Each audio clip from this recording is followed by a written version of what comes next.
All right, good evening, everyone. I've never done a live video before, but I'm going to do it here tonight.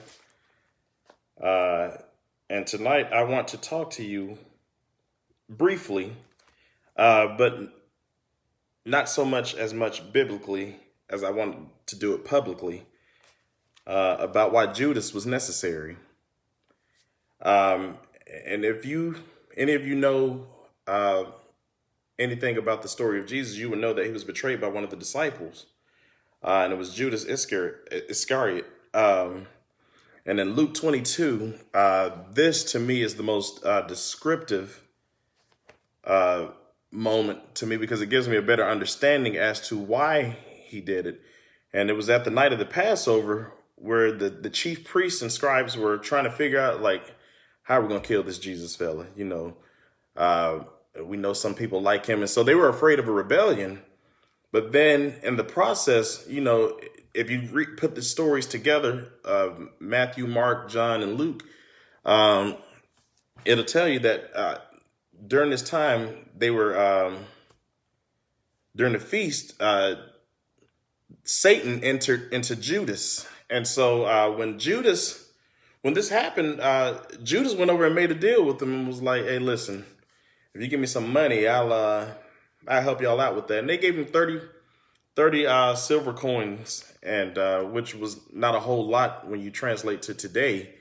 But he did it. And so, and here's the thing that we got to understand, that he allowed that opening.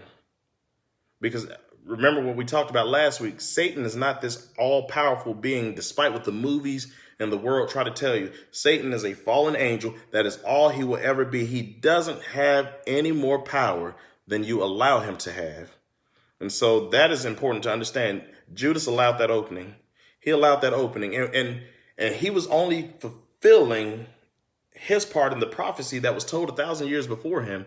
Now, understand this, that if it weren't Judas, it was going to be someone else. It was going to be someone else. And so, but it was necessary. All of this was necessary because it helped us get to the point that we are today. Understand this, that we'd still be sacrificing animals at the altar had we, had Jesus not come and died for our sins. But moving forward, what I want to talk about here, I don't want to focus a whole lot on that. I want to talk about how we get through our own personal Judas stories. And I'll be honest, I have one. It's unfortunate. I don't really talk about it outside of, my closer inner circle or whatever. But I once worked at this place that I really thought that I would be at for quite some time. I enjoyed it. I loved coming into work. We had a great time. We laughed. We ate lunch together. And I honestly thought that we were friends. Like, I enjoyed being there. But one day I had to take off of work. And when I was taking off of work, my mother-in-law was out of town. And so I had to stay home to watch our oldest child. We just had one at the time. And when I was doing that, all of a sudden, my family and I, we go to Walmart afterwards. And I get a phone call around 4 p.m. that, hey, Rod, just let you know you're under investigation for inappropriate conduct. And I'm like, I kind of laughed, like, wait, hold up. I'm under investigation? Now, what did I do now? And so, I let the time period go by, and they're like, don't contact anyone, don't do this, that, and the other. And so I was like, okay, well, when they do their investigation, they'll find that it's nothing. But then they come back with all of these accusations, and it hurt. Because as I'm telling them, like, no, that's not true. That's not true. That's not true. They're like, well, that's not what the evidence say. I was like, what evidence is that? Because I'm telling you exactly what you want to hear. Every time you tell me something, I'm telling you the truth of what's going on. They even lied and said that I was at the downtown Huntsville library while I was on shift. And I was like, you didn't catch me in no library. I like to read, but I'm not, you didn't catch me in no library. I can promise you that.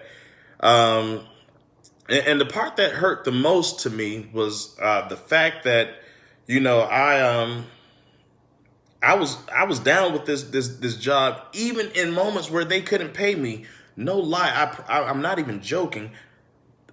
When they would try to pay us, the checks would bounce. USAA, who I bank with, they wouldn't even allow the whole check to go through anymore. They would give me half of it, and it would say with the little caption up at the corner, that this company was a repeat offender, and so they didn't trust it anymore. There was one time where I deposited the check, and then my family and I were stuck on the other side of town, needing gas or whatever, because V had left her wallet at home, and I looked at my account and I was at negative $388. like this really happened, and as all of these false accusations are coming out about me, I'm like, wait a minute, hold on. I was down with y'all, and you're coming down with y'all when you couldn't pay me the entire month of December.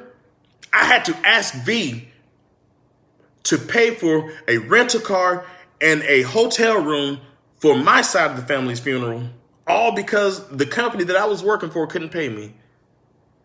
And so, all of that stuff came flooding back to me as I was dealing with this or whatever. And, but then I ended up quitting or whatever. But it hurt. It hurt. I'm not going to lie, y'all. It broke me down. I was hurt. I don't believe that I'm this great person that everybody should just love. But I had never been in a place where somebody literally did not like me for whatever reason. I would talk to some of these people and I'd be like, hey, good morning, how are you? And they just give me like, I have an idea of who these people were, who were the ones that conspired with this story.